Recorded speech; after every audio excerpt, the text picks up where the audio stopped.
Sa mga nakalipas na taon, unti-unti nang nabubuksan ng mga pintuan para makilala at magtagumpay sa iba pang larangan ng sports ang mga atletang Pinoy.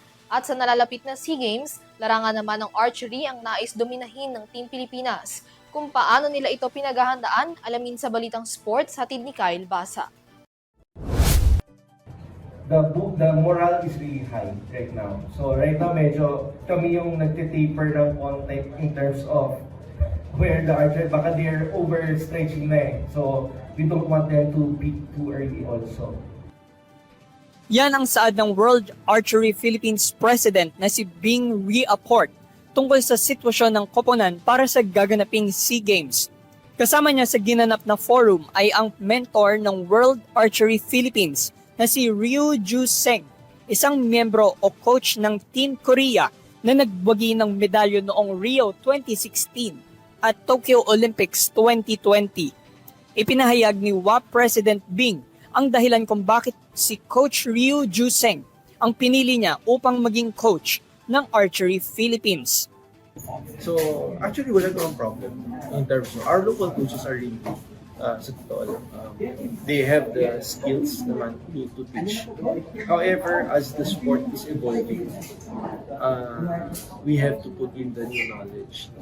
So, unfortunately, syempre, wala tayo. So, hindi sila nakakakuha ng coaching seminars and all. So, the way to do it is to bring in the best coach and teach na locally. Mas mabilis yung progression for that. So, tama-tama, may gustong tumulong. Let's go. Dahil ibinigay na agad niya ang blueprints o ang preparasyon para sa gaganaping SEA Games. She came in immediately. She already has a game plan and strategy going to SEA Games. She discussed that with all of the archers already. How should we play during the qualification round? Where we should be ranking? Which countries are we need to look after?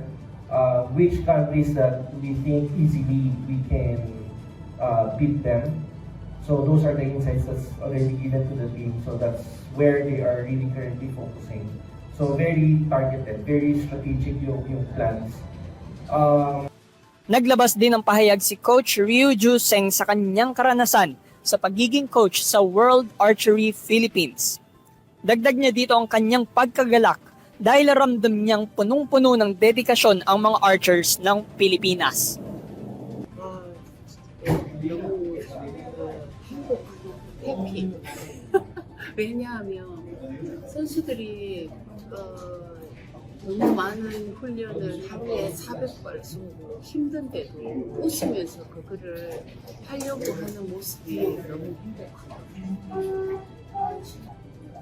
어제도 손가락이 아파서 내가 테이핑 감아주고 어깨 아파서 뭐 마사지 해주고 그랬는데 어깨 아프고 손가락 아프고 쉬라고 해도 아니라고 한 발 더 쏘려고 하는 모습 그런 모습에 너무 감동받아서 그냥 계속 가고 싶고 행복하고 그래서 Bukod sa SEA Games, handa na ring sumubok ang WAP sa mga kompetisyon lalong-lalo na sa mga susunod na taon sa pangunguna ni Coach Ryu Ju Seng.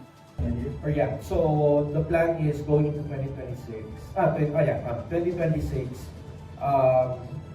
Actually, we'll be focusing more on the grassroots and the youth program. Maraming questions among the community. Maybe this is the first, if you guys will hear it out first. There will be tryout evaluations in January, both for Team A, which is our national team, and the youth team, under 21 and under 18. We're also lining up international tournaments for the youth team next year. Aside from Youth Olympic Games as the target, we would want to get better results or good results in the Youth Championships in 2027. So, yung discussion namin Matutunghayan natin ang World Archery Philippines ngayong SEA Games na gaganapin sa Thailand ngayong Disyembre.